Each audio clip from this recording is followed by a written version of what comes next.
उन्होंने इस गाने को लिखा। लिखने के बाद 7 साल लगे, उसके बाद ये गाना लोगों के सामने आया। क्योंकि उन्होंने जब ये गाना लिखा, उसके बाद एक उपन्यास लिखा, उसका नाम था आनंद मठ। उसमें इस गीत को डाला। वो उपन्यास छपने में 7 साल लगे। 1882 में ये आनंद मठ उपन्यास का हिस्सा बना वंदे मातरम। और उसके बाद जब लोगों ने उस उपन्यास को पढ़ा तो इसका अर्थ पता चला कि वंदे मातरम क्या है। आनंद मठ उपन्यास बंकिम चंद्र चटर्जी ने लिखा था अंग्रेजी सरकार के विरोध में और अंग्रेजी सरकार को सहयोग करने वाले उन राजा महाराजाओं के विरोध में जो किसी भी जाति और संप्रदाय के हों लेकिन अंग्रेज सरकार को सहयोग करते। फिर उसमें उन्होंने बगावत की भूमिका लिखी और ये कहा कि अब बगावत होनी चाहिए, विद्रोह होना चाहिए ताकि इस अंग्रेजी सत्ता को हम पलट सकें। और इस तरह से वंदे मातरम को सार्वजनिक गान बनना चाहिए, ये उन्होंने घोषित किया। उनकी एक बेटी हुआ करती थी बंकिम चंद्र चटर्जी की, जिसका अपने पिताजी से बहुत मतभेद था। मतभेद किस बात पर था? उनकी बेटी कहती थी कि आपने वंदे मातरम लिखा है, इसके शब्द बहुत क्लिष्ट हैं और बोलने और सुनने वाले की ही समझ में नहीं आएंगे, तो गीत को आप ऐसा सरल बनाइए जो बोलने वाले और सुनने वाले को समझ में आए।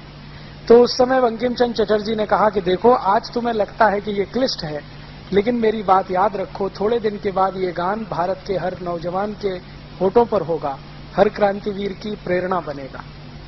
उसके बाद हम सब जानते हैं कि ये घोषणा करने के लगभग 12 साल के बाद चटर्जी जी का स्वर्गवास हो गया, वो जीवित नहीं रहे। बाद में उनकी बेटी और परिवार के लोगों ने ये जो आनंद मठ पुस्तक थी जिसमें ये गान था, इसका बड़े पैमाने पर प्रचार किया। वो पुस्तक पहले बांग्ला में बनी, फिर बाद में उसका मराठी हुआ, हिंदी हुआ, तमिल, तेलुगु, कन्नड़, बहुत सारी भाषाओं में छपी और उस पुस्तक ने क्रांतिकारियों में जोश भरने का काम किया। उस पुस्तक में क्या था? ये पूरी व्यवस्था का विरोध करें क्योंकि ये विदेशी है, आताताई है, ऐसा वो सब था। उसमें बहुत सारी ऐसी जानकारियां थी जो लोग सुनकर उबलते थे, जानकर उबलते थे। अंग्रेजी सरकार ने बार बार इस पुस्तक पर पाबंदी लगाई। कई बार इसके बहुत सारे अंश काट छांट दिए, कई बार इसको जलाया गया, लेकिन पुस्तक की मूल प्रति किसी न किसी रूप में सुरक्षित रही, तो ये आगे बढ़ती रही। 1905 में अंग्रेजों की सरकार ने बंगाल का बंटवारा कर दिया। एक अंग्रेज अधिकारी था करजन, उसने बंगाल को 2 हिस्सों में बांट दिया, एक पूर्वी बंगाल, एक पश्चिमी बंगाल। पूर्वी बंगाल था मुसलमानों के लिए, पश्चिमी बंगाल था हिंदुओं के लिए। हिंदू और मुसलमान के आधार पर यह भारत का पहला बंटवारा था। तो भारत के कई सारे ऐसे लोग जो जानते थे कि आगे क्या हो सकता है, उन्होंने इस बंटवारे का विरोध किया और बंग भंग के विरोध में एक आंदोलन शुरू हुआ। इस आंदोलन के सबसे प्रमुख नेता थे लाला लाजपत राय, जो उत्तर भारत में थे, बिपिन चंद्र पाल, जो बंगाल और पूर्व भारत का नेतृत्व करते थे, और लोकमान्य बाल गंगाधर तिलक, जो पश्चिम और मध्य भारत के बड़े नेता थे। इन तीनों नेताओं ने अंग्रेजों के बंगाल विभाजन के खिलाफ आंदोलन शुरू किया। और इस आंदोलन का एक हिस्सा था अंग्रेजों भारत छोड़ो, अंग्रेजी सरकार से असहयोग करो, अंग्रेजी कपड़े मत पहनो, अंग्रेजी वस्तुओं का बहिष्कार करो।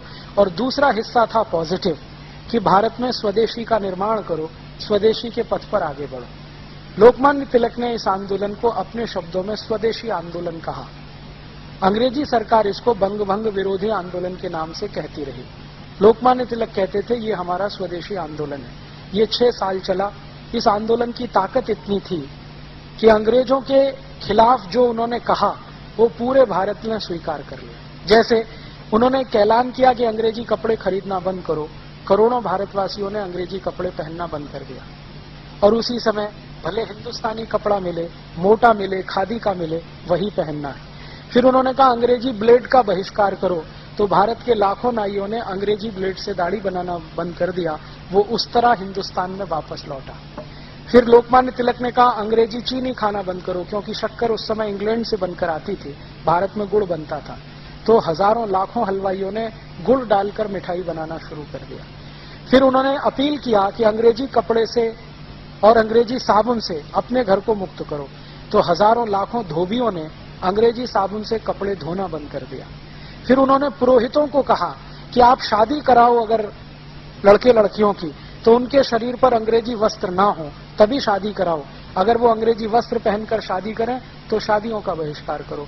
तो पुरोहित समाज ने सूट पैंट टाई पहनने वाले दूल्हों का बहिष्कार कर दिया। इतने व्यापक स्तर पर यह आंदोलन फैला। 6 साल के अंदर अंग्रेजी सरकार घबरा गई, क्योंकि उनका माल बिकना बंद हो गया। ईस्ट इंडिया कंपनी का धंधा चौपट हो गया। तब ईस्ट इंडिया कंपनी ने अंग्रेज सरकार पर दबाव डाला कि हमारा तो सारा धंधा ही खत्म हो गया है भारत में, अब हमको कुछ भी उपाय नहीं है, आप इन भारतवासियों की मांग को मंजूर करो। तो मांग क्या थी? एक मुख्य मांग थी कि बंगाल का जो बंटवारा किया है हिंदू मुसलमान के आधार पर, ये वापस करो, हमें संप्रदाय के आधार पर बंटवारा नहीं चाहिए। और आप जानते हैं कि अंग्रेजों की सरकार ने झुकना स्वीकार किया और 1911 में डिवीजन ऑफ बंगाल एक्ट कानून वापस लिया गया और बंगाल को फिर से एक किया गया। तब लोकमान्य तिलक को यह समझ में आ गया कि अंग्रेजों को झुकाना है तो इनका बहिष्कार ही सबसे बड़ी उपाय है और ताकत है। ये 6 साल जो आंदोलन चला 1905 से 1911, इस आंदोलन का मूल मंत्र था वंदे मातरम। ये जितने कार्यकर्ता थे, लोकमान्य तिलक, लाला लाजपत राय, विपिन चंद्र पाल के साथ काम करने वाले, उनकी संख्या 1 करोड़ 20 लाख से ज्यादा थी। वो हर कार्यक्रम में वंदे मातरम का उद्घोष करते थे। कार्यक्रम की शुरुआत में वंदे मातरम गाते थे, कार्यक्रम के अंत में भी वंदे मातरम गाया जाता था। बाद में क्या हुआ कि 1911 में लोकमान्य तिलक और इन सब लोगों के दबाव में और बंगाल में इतना जबरदस्त आंदोलन हो गया, उसके दबाव में अंग्रेजों की सरकार ने भारत की राजधानी को कलकत्ता से दिल्ली शिफ्ट कर दिया। अंग्रेजों को ऐसा लगता था कि अब हम कलकत्ता में सुरक्षित नहीं है, क्योंकि बंगाल इस आंदोलन का केंद्र था। तो उन्होंने अपने को सुरक्षित करने के लिए कलकत्ता से भागकर दिल्ली में शरण ली और 1911 में दिल्ली भारत की राजधानी बन गई। उसके बाद अंग्रेजों ने एक दूसरा काम किया कि भारत के लोगों को शांत करने के लिए, जो अंग्रेजों के खिलाफ विद्रोह से भरे हुए थे, अंग्रेजी राजा को भारत में आमंत्रित किया। जॉर्ज पंचम भारत में आया सन 1911। और जब जॉर्ज पंचम भारत में आया तो इन अंग्रेज अधिकारियों ने जॉर्ज पंचम के स्वागत के लिए एक गीत लिखवाया और उस गीत का नाम है जनगण मन अधिनायक जय भारत भाग्य विधाता। क्योंकि इस गीत के सारे शब्द अंग्रेजी राजा जॉर्ज पंचम की स्तुति का गान है। जन गण मन अधिनायक, अधिनायक माने सुपर हीरो, भारत की जनता है, भारत के जो लोग हैं उनके तुम सुपर हीरो, तुम्हारी जय हो, माने कौन? जॉर्ज पंचम। इस गीत को जिन्होंने लिखा वो थे श्री रविन्द्रनाथ टैगोर। और रविन्द्रनाथ टैगोर की लिखी हुई एक चिट्ठी मेरे पास है, जो कभी समय आने पर मैं टीवी चैनल के माध्यम से पूरे देश को दिखाने वाला हूं। उस चिट्ठी में उन्होंने अपने बहनोई को लिखा है, जो थे सुरेंद्रनाथ बनर्जी और लंदन में रहते थे, ICS ऑफिसर थे। उनको उन्होंने लिखा है कि ये गीत मेरे ऊपर अंग्रेज अधिकारियों ने दबाव डलवा कर लिखवाया है, वंदे मातरम के पैरेलल।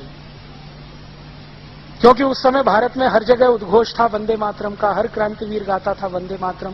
और इस वंदे मातरम को और ज्यादा लोकप्रियता तब मिली जब भारत का सबसे कम उम्र का क्रांतिकारी खुदीराम बोस फांसी के फंदे पर चढ़ा तो वंदे मातरम कहते हुए चढ़ा। उसके बाद तो सभी क्रांतिकारियों ने इसको बना लिया कि फांसी पर जाएंगे तो वंदे मातरम गाएंगे। वो चाहे भगत सिंह हो, चाहे अशफाक उल्लाह हो, चाहे ऊधम सिंह हो, चाहे शशीन्द्रनाथ सान्याल हो, चाहे कोई भी हो, सबने फांसी पे चढ़ने को स्वीकार किया वंदे मातरम के घोष से। अंग्रेजों को इससे बहुत चिढ़ होती थी, तो अंग्रेजों का ये कहना था कि इसके पैरेलल कोई गाना प्रचारित किया जाए। और उस समय 1911 में आपको मैं ऐतिहासिक जानकारी दे रहा हूं कि रविन्द्रनाथ टैगोर का परिवार अंग्रेजों के बहुत नजदीक था। रविन्द्रनाथ टैगोर के परिवार के ज्यादातर लोगों ने अंग्रेजी ईस्ट इंडिया कंपनी में काम किया। उनके बड़े भाई जो अवनींद्रनाथ टैगोर थे, वो ईस्ट इंडिया कंपनी के बहुत सालों तक कलकत्ता डिवीजन के डायरेक्टर रहे। काफी पैसा उनके परिवार का ईस्ट इंडिया कंपनी में लगा था। तो अंग्रेजों से बहुत सहानुभूति थी रविन्द्रनाथ टैगोर की। ये सहानुभूति खत्म हुई 1919 में, जब जलियांवाला बाग हत्याकांड हुआ और गांधी जी ने रविन्द्रनाथ टैगोर को गाली देते हुए कहा कि अभी भी तुम्हारे आंखों से अंग्रेजियत का पर्दा नहीं उतरता तो कब उतरेगा? तुम अंग्रेजों के इतने चाटुकार कैसे हो गए? तुम इनके इतने समर्थक कैसे हो गए? आप जानते हैं 1911 में ये गान जब लिख दिया तो उन्होंने अपने बहनों को कहा कि ये गान तो मैंने अंग्रेजों के कहने पर लिखा है, शब्दों का अर्थ अच्छा नहीं है, इसलिए कृपया इसको न गाया जाए तो अच्छा है। लेकिन अंत में एक लाइन लिख दिया कि ये चिट्ठी किसी को न दिखाएं, क्योंकि मैं सिर्फ आप तक ये सीमित रखना चाहता हूं, कभी मेरी मृत्यु हो जाए तो जरूर सबको बताएं। 1941 में रविन्द्रनाथ टैगोर की मृत्यु हो गई। तब बनर्जी साहब की कृपा से ये चिट्ठी लोगों के सामने आई, उसकी एक कॉपी मेरे पास भी है, और उन्होंने पूरे देश को कहा कि जनगण मन को ना गाया जाए। उसी बीच में कांग्रेस पार्टी थोड़ी उभर चुकी थी और एक बड़ा संगठन बन चुकी थी। कांग्रेस में जब तक लोकमान्य तिलक थे, लाला लाजपत राय थे, विपिन चंद्र पाल थे, तब तक वंदे मातरम ही गाया गया।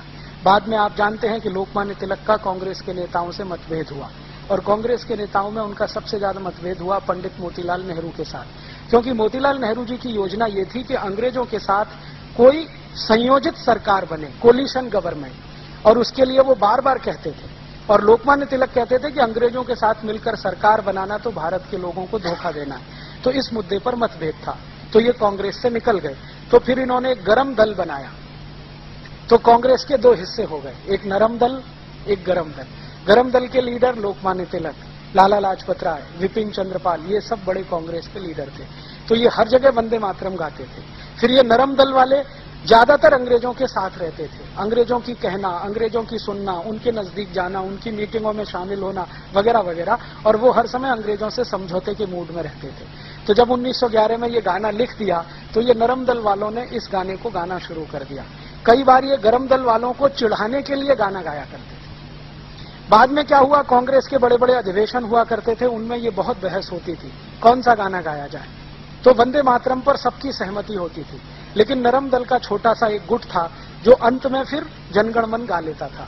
बाद में क्या हुआ कि ये नरम दल के कुछ खुराफाती लोगों ने एक वायरस छोड़ दिया, और वो वायरस ये छोड़ दिया कि ये मुसलमानों को नहीं गाना चाहिए क्योंकि इसमें बुत परस्ती है, माने बुत की पूजा है। मुसलमानों को आप जानते हैं कि बड़ा करंट लगता है ये सुनते ही, तो बिना सोचे समझे उनको करंट दौड़ गया। तो जो मुस्लिम लीग के नेता थे, क्योंकि मुस्लिम लीग 1906 में बन चुकी थी और उसी के कहने पर बंगाल का विभाजन भी हुआ था, तो मुस्लिम लीग के नेताओं में करंट दौड़ गया। मोहम्मद अली जिन्ना जब इसके प्रेसिडेंट बने तो इन्होंने इसके खिलाफ बोलना शुरू कर दिया कि वंदे मातरम सांप्रदायिक गाना है, हम इसे नहीं गाएंगे। फिर इन्होंने क्या किया कि दुश्मनी निकालने के लिए जहां भी वंदे मातरम गाया जाता था वहीं पर जनगण मन गाते थे, जहां वंदे मातरम होता था वहीं जनगण मन होता था। तो एक तरह से जनगण मन और वंदे मातरम में कंपटीशन शुरू करा दिया। अंत में ये कंपटीशन इतना आगे बढ़ा कि 1941 में जब टैगोर जी मर गए तो भी ये सत्य उद्घाटित होने के बाद भी मुस्लिम लीग ने कहा हम तो यही गाएंगे। अब अंत में क्या हुआ, भारत आजाद हुआ 1947 में इसी झगड़े के साथ कि वंदे मातरम की जनगण मन, वंदे मातरम की जनगण मन। फिर ये कॉन्स्टिट्यूएंट असेंबली की बहस हुई जिसमें 319 लोग थे। इन सभी में एक को छोड़कर सबने माना कि वंदे मातरम ही होना चाहिए राष्ट्रगान। एक ने नहीं माना, वो एक कौन थे, पंडित जवाहरलाल नेहरू। उन्होंने नहीं माना। क्यों नहीं माना, तो वो कहते हैं कि मुसलमानों को इससे दुख होता है, उनके दिल को चोट पहुंचती है, तो हम क्यों गाएं इसको। माने हिंदुओं के दिल को चोट पहुंचे तो उससे कोई फर्क नहीं पड़ता, मुसलमानों के दिल को चोट नहीं पहुंचनी चाहिए। और नेहरू जी कहते थे कि इस समय मुस्लिम लीग की राजनीति चल रही है, भारत का बंटवारा किया है, इसका तोड़ करने के लिए मुसलमानों को साथ रखना जरूरी है, तो उनकी इन बातों को मान लेना ही अच्छा है। तो नेहरू जी बार बार यही तर्क देते थे। अंत में क्या हुआ कि सभी कॉन्स्टिट्यूएंट असेंबली के मेंबर्स ने कहा जी हमको तो ये बैठता नहीं है जनगण मन, तो फैसला कौन करे। तो गांधी जी के पास पहुंचे, तब तक गांधी जी जीवित थे। तो गांधी जी ने कहा कि जनगण मन के पक्ष में तो मैं भी नहीं हूं और तुम वंदे मातरम के पक्ष में नहीं हो, तो कोई तीसरा गाना निकालो। तो उन्होंने कहा आप ही निकाल के दे दो। तो गांधी जी ने एक गाना निकाल के दिया जो हमारा बाद में झंडा गान था, उसके पहले वो झंडा गान नहीं था। विजयी विश्व तिरंगा प्यारा, झंडा ऊंचा रहे हमारा, इसकी शान न जाने पाए, चाहे आन भले ही जाए। ये जो गाना था गांधी जी ने कहा इसको बना लो, तो नेहरू जी उस पर भी तैयार नहीं। अब नेहरू जी का तर्क क्या था, नेहरू जी का तर्क था कि ये गाना ऑर्केस्ट्रा पे नहीं बज सकता और जनगण मन ऑर्केस्ट्रा पे बज सकता है। और जनगण मन आप जानते हैं अंग्रेजों का लिखवाया हुआ गीत था जॉर्ज पंचम के स्वागत के लिए। इसके एक एक शब्द को ध्यान दें, जनगण मन अधिनायक जय है, तुम्हारी जय हो, भारत भाग्य विधाता, तुम भारत के भाग्य विधाता हो, पंजाब सिंध गुजरात मराठा द्राविड़ उत्कल बंग, विंध्य हिमाचल यमुना गंगा, उच्छल जलद तरंग, तब शुभ नामे जागे, हम तुम्हारे नाम की शुभकामनाओं के लिए तब शुभ आशीष मांगे, आशीष मांगते हैं, तुम्हारी जय हो जय हो जय हो। जॉर्ज पंचम ने जब ये सुना तो उसको अर्थ तो समझ में नहीं आया, फिर उसने इंग्लिश ट्रांसलेशन कराया तो जॉर्ज पंचम का स्टेटमेंट था कि इतनी खुशामद तो मेरी इंग्लैंड में भी कोई नहीं करता। बहुत खुश हुआ जॉर्ज पंचम। कौन है रविन्द्रनाथ टैगोर, बुलाओ मेरे पास लेके आओ। तो रविन्द्रनाथ टैगोर को परिचय कराया गया। अंत में जॉर्ज पंचम जब विदा हुआ तो उस समय की वो नोबेल प्राइज कमेटी का चेयरमैन भी था, तो उसने रविन्द्रनाथ टैगोर का नाम नोबेल प्राइज के लिए रिकमेंड कर दिया, क्योंकि वो उनके गीत से प्रभावित था। अब रविन्द्रनाथ टैगोर के लिए संकट खड़ा हो गया कि जिस गाने को वो खुद अच्छा नहीं मानते, दबाव में लिखा हुआ है, उसी पर नोबेल प्राइज मिल रहा है। तो उन्होंने अंग्रेजों से कहा कि कम से कम एक कृपा करो मेरे ऊपर कि पूरे देश में ये प्रचारित करो कि मेरी गीतांजलि पर ये मिल रहा है नोबेल पुरस्कार। तो हम सब जानते हैं कि गीतांजलि पर नोबेल प्राइज मिला है। गीतांजलि में कोई दम नहीं है कि उसको नोबेल प्राइज दिया जा सके। मैंने गीतांजलि कई बार पढ़ी है, ऐसा कुछ दम नहीं है। उससे ज्यादा अच्छी कविताएं इस देश में बहुत सारे कवियों की लिखी गई हैं, लेकिन छुपा दिया उन्होंने इसको और पूरे देश में प्रचारित कर दिया कि ये गीतांजलि पर मिल गया। वास्तव में हुआ ये था कि जॉर्ज पंचम का इतना चाटुकारिता भरा गान जो गा दिया, उस पर वो खुश होकर नोबेल प्राइज दे गया। गांधी जी को जब ये सच्चाई पता चली तो 1919 में जब जलियांवाला बाग हत्याकांड हुआ तो गांधी जी ने बहुत कड़क पत्र लिखा रविन्द्रनाथ टैगोर को, और वो पत्र आप पढ़ेंगे तो रो देंगे। इतनी गालियां सभ्य शब्दों में वो दे सकते थे, वो उन्होंने दिया। फिर खुद गांधी जी मिलने गए कि तुम अभी तक अंग्रेजों की स्वामी भक्ति में डूबे हुए हो, अभी भी उनका सहयोग कर रहे हो, ये हमारे भारत के लोगों को मार रहे हैं, काट रहे हैं, कब इनका साथ छोड़ोगे। तब रविन्द्रनाथ टैगोर ने अपनी उपाधियां वापस की और अंग्रेजी सरकार के खिलाफ उन्होंने लिखना शुरू किया। 1919 के पहले रविन्द्रनाथ टैगोर के लिखे गए लेख सब अंग्रेजी सरकार के समर्थन में हैं। फिर 1919 के बाद उन्होंने जो लेख लिखे हैं वो थोड़े थोड़े उनके विरोध में गए। तो जनगण मन ऐसा गान है जो उन्होंने लिख दिया जॉर्ज पंचम के लिए, और हम हिंदुस्तानियों ने पंडित नेहरू के कहने पर उसको राष्ट्रगान बना लिया। जबकि 318 सांसद, संसदीय समिति जो थी ना, कॉन्स्टिट्यूएंट असेंबली के 318 लोग वो कहते थे कि वंदे मातरम होना चाहिए, अकेले नेहरू जी कहते थे जनगण मन होना चाहिए। और नेहरू जी माने वीटो उस जमाने का। आप में से बहुत सारे बुजुर्ग जिन्होंने नेहरू जी को देखा है यहाँ हैं। नेहरू जी माने वीटो। नेहरू जी ने जो कहा वही कानून, नेहरू जी ने कहा वही आदेश, नेहरू जी ने कहा वही कैबिनेट का फैसला। और जो नेहरू जी ये धमकी दें कि मैं सरकार छोड़ रहा हूं तो पूरी कांग्रेस हिलना शुरू हो जाती है। उस जमाने में India is Nehru, Nehru is India ये नारा, बाद में Indira is India, India is Indira ये नारा। तो इस तरह का वो था, जैसे नीरो के समय में, जैसे क्लॉडियस के समय में, वैसे ये। तो नेहरू जी का कहना माने अंतिम वाक्य तो कांग्रेस ने स्वीकार कर लिया कि भाई यही ठीक है। फिर इन्होंने तब तक इसको लटका कर रखा जब तक गांधी जी की हत्या नहीं हुई। गांधी जी की हत्या के बाद इसको पिटारे में से निकाल लिया और जनगण मन को राष्ट्रगान घोषित किया। अब विद्रोह की स्थिति ना आए पूरे देश में तो वंदे मातरम को राष्ट्रगीत का दर्जा दे दिया कि भाई ये भी चले और ये भी चले, वो जो क्या कहना, दोनों को संतोष रहे। तो ये है इतिहास। और आज हिंदुस्तान की सरकार ने एक सर्वे किया है पूरे हिंदुस्तान का, और वो रिपोर्ट अभी आई है थोड़े दिन पहले, अर्जुन सिंह की मिनिस्ट्री में है। वो रिपोर्ट में ये पूछा गया था भारत के लोगों से कि आपको कौन सा गाना ज्यादा पसंद है, जनगण मन या वंदे मातरम। 98.8% लोगों ने कहा है वंदे मातरम। फिर अभी थोड़े दिन पहले बीबीसी ने एक सर्वे किया है, ब्रिटिश ब्रॉडकास्टिंग कॉरपोरेशन। उन्होंने एक स्पेशल फीचर बनाया है वंदे मातरम पर, जो आजकल दिखाया जा रहा है लंदन में। तो बीबीसी ने एक सर्वे किया है कि जहां जहां भारतवासी रहते हैं दुनिया में उनसे पूछा जाए, तो उन सर्वे में से 99% लोगों ने कहा है वंदे मातरम। और बीबीसी के सर्वे से एक नई जानकारी मिली है कि दुनिया में सबसे लोकप्रिय गानों में वंदे मातरम दूसरे नंबर पर है।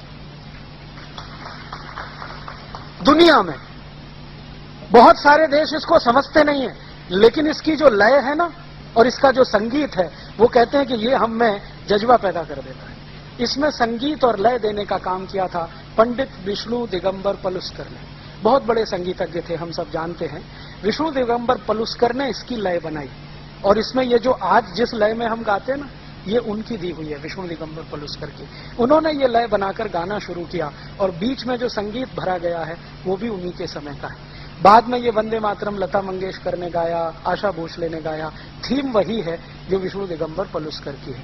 तो ये इतिहास है वंदे मातरम का, और उसके साथ है जनगण मन का। अब हम तय करें क्या गाना है।